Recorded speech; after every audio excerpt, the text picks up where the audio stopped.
Geoscience Academy podcast.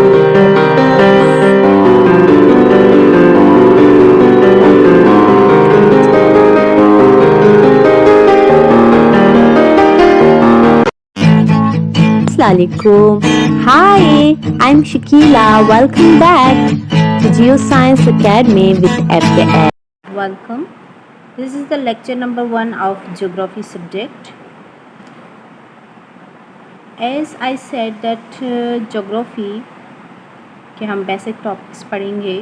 So first you have to know about the basic things, basic lectures of geography, which is helpful for you in further topics. So this is the earth and its shape round like a ball. ये हमारी अर्थ है जो कि एक ball की तरह नज़र आती है. दिस अर्थ शोज़ 2 कलर्स, एक जो है ब्लू कलर और दूसरा ब्राउन कलर. अब इसमें 2 कलर आपको मिलेंगे. जो ब्लू कलर होगा वो ज़्यादा अमाउंट में, ज़्यादा हिस्से में पाया जाता है. तो जो ब्लू कलर में होगा ये शो करता है किसको? वाटर को, कि हमारे ज़मीन पे कितना पानी मौजूद है. और इसके अलावा ब्लू के अलावा जो हिस्सा रहता है हमारा, जो कि आपको ब्राउन कलर का नज़र आएगा, तो ये हमारा ब्राउन जो कलर है ये शो करता है हमारी लैंड को, यानी हमारी ज़मीन का हिस्सा जिस पे हम रहते हैं. अब जो अर्थ है ये एक प्लेनेट है पूरा, लेकिन ये ब्लू प्लेनेट भी इसे कहा जाता है. अर्थ को याद रखिएगा क्या कहा जाता है? Blue planet. और ब्लू प्लेनेट इसलिए कहा जाता है क्योंकि इसमें पानी मौजूद है जो कि एक लाइफ के लिए बहुत ज़रूरी होता है, इसीलिए इसे ब्लू प्लेनेट भी कहा जाता है. अब यहाँ पे मैंने बनाया हुआ है ग्लोब, और इसके अलावा ये है हमारा मैप. ये मैप है अर्थ का और ये ग्लोब है. अब ग्लोब और मैप में आपको डिफरेंस पता होना चाहिए कि ग्लोब किसे कहते हैं और मैप किसे कहते हैं. अगर ये दोनों चीज़ें हैं तो इसमें क्या है डिफरेंस है.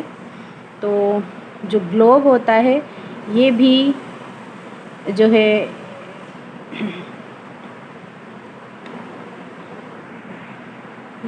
ग्लोब हमारा जो है एक मॉडल होता है. ये भी पानी को, ज़मीन को, वाटर को शो करते हैं, बहुत सारी चीज़ों को.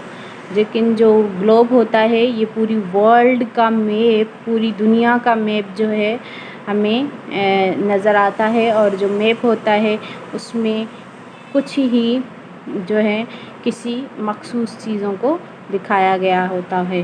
और कैरी करने के हिसाब से देखें तो जो मैप होता है वो एक पेज की तरह होता है, पेज पे मौजूद होता है. और तो हम उसको बहुत इजीली फ़ोल्ड करके जेब में, बैग में इजीली रख के ले जा सकते हैं एज़ कंपेयर टू ग्लोब. लेकिन ग्लोब जैसे कि एक मॉडल है, एक बॉल की तरह गोल इस तरह की शेप में पाया जाता है, तो ये कैरी करना, अपने साथ कहीं भी ले जाना, रास्ता देखने के लिए या किसी चीज़ को सर्च करने के लिए बहुत ही मुश्किल होता है साथ ले जाना.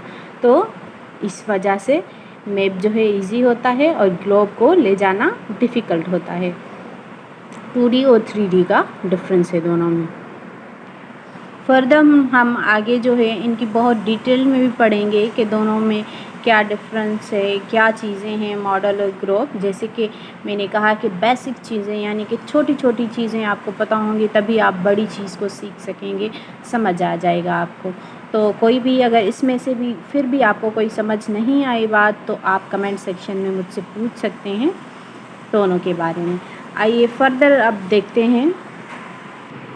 अब जो एनवायरनमेंट होता है तो आसमान की अगर हम बात करें, जैसे कि हमने यहाँ ज़मीन की बात की कि उसमें वाटर है और लैंड है, दोनों चीज़ें पाई जाती हैं. तो इसी तरह ही स्काई भी होता है, आसमान होता है, तो आसमान में भी बहुत सारी चीज़ें मौजूद होती हैं। स्टार मौजूद होता है, सन मौजूद है, मून मौजूद है, एयर मौजूद है, डस्ट पार्टिकल्स मौजूद हैं, और डे भी होता है, फिर नाइट भी बन जाती है। तो ये सारी चीज़ें स्काई में हमें नज़र आती हैं। अब हम देख लेते हैं कि भाई जो एयर मौजूद है, तो एयर में ज्योग्राफी में दो चीज़ें आती हैं, जैसे कि वेदर एंड क्लाइमेट। तो दोनों में क्या डिफरेंस है, जैसे कि ग्लोब और मैप में देखा हमने। तो आइए अब समझते हैं कि वेदर और क्लाइमेट में क्या डिफरेंस है, इन दोनों का नाम क्यों अलग अलग है। अब पहले देख लेते हैं वेदर को एंड देन क्लाइमेट। अब वेदर में जैसे एयर हमारे सराउंडिंग्स में मौजूद होती है एयर, तो एयर की जो कंडीशंस होती हैं डे टू डे चेंज होती है, उसको वेदर कहते हैं। यानी कि short time period of air, तो उसे जो है वेदर कहा जाता है। तो जो जल्दी से डे टू डे चेंज हो, घंटे टू घंटे में चेंज हो जाए, कुछ ही मिनट्स में चेंज हो जाए, जो कि यानी कि जिस एयर की वजह से, जिस माहौल में, जिस इन्वायरमेंट में हमारे जो है जल्दी से चेंजिंग आ जाए, उस जल्दी वाली चेंजिंग को वेदर कहा जाता है। जैसे कि कुछ टाइप्स में यहाँ पे बताने जा रही हूँ ताकि आपको क्लियर हो जाए। जैसे कि अभी हमारी मौसम कैसी है, बिल्कुल सनी है, ठीक है, बहुत धूप है, सन खड़ा हुआ है, तो ये क्या है, हमारी वेदर है। अगर हम कहें कि भाई अब विंडी हो गया है, वेदर क्या है, विंडी, हवा लग रही है, हवा थोड़ी देर में बंद हो गई, विंडी चला गया। अब क्या हो गया, क्लाउड्स आ गए हैं, तो क्लाउडी हमारी वेदर हो गई। अब जो है बहुत ही हॉट मौसम हो गया है, गर्मी हो गई है, कूल ठंडा मौसम हो गया है, फोगी मौसम हो गया है बिल्कुल। तो ये अब मतलब थोड़ी थोड़ी देर में चेंज हो जाते हैं, थोड़ी देर क्लाउड आते हैं, फिर गायब हो जाते हैं, फिर ठंड होती है, फिर थोड़ी देर के बाद गर्मी लगती है। तो इस तरह से फिर सन होता है, फिर सन गायब हो जाते हैं, क्लाउड्स आ जाते हैं। तो इस तरह की जो चेंजिंग्स आती हैं जल्दी जल्दी में, या एक दिन फिर दूसरे दिन चेंज होगी, तो इस चीज़ को वेदर कहा जाता है। अब Sunny, windy, cloudy, hot, cold, foggy, ये सब क्या हैं, ये टाइप्स हैं। किस चीज़ के टाइप हैं, वेदर के।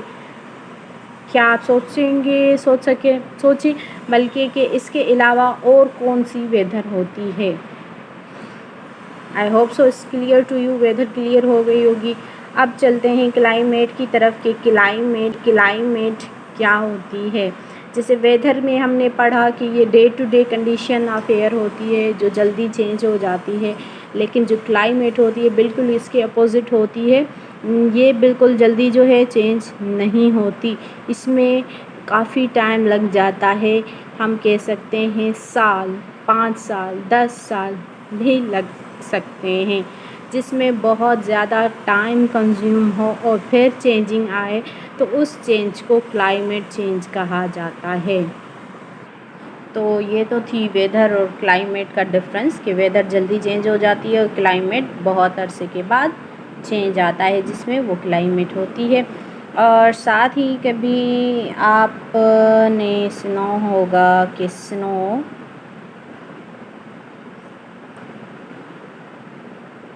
फ्लॉक, ये क्या होता है, या कभी आपको सुनने में मिले तो आपको पता होना चाहिए कि ये क्या है। स्नो तो आपको पता है बर्फ़ होती है, फ्लैक्स उसे कहते हैं, कि जो snowflakes are small bits of snow, यानी कि स्नो के जो छोटे छोटे टुकड़े होते हैं और वो मिल के एक फ्लैग बनाते हैं, यानी कि हम कह सकते हैं बर्फ़ का गोला। तो मिल के जो बर्फ़ का एक गोला बन जाता है, उन गोले को स्नोफ्लेक्स कहते हैं। और जो स्नोफ्लेक्स बहुत ही खूबसूरत होते हैं, बहुत ब्यूटीफुल शेप में पाए जाते हैं, और ये कभी भी दो फ्लेक्स अलाइक नहीं होते, एक जैसे कहीं भी आपको नहीं मिलेंगे, ये हमेशा एक दूसरे से चेंज होते हैं। Hope so this lecture is clear to you.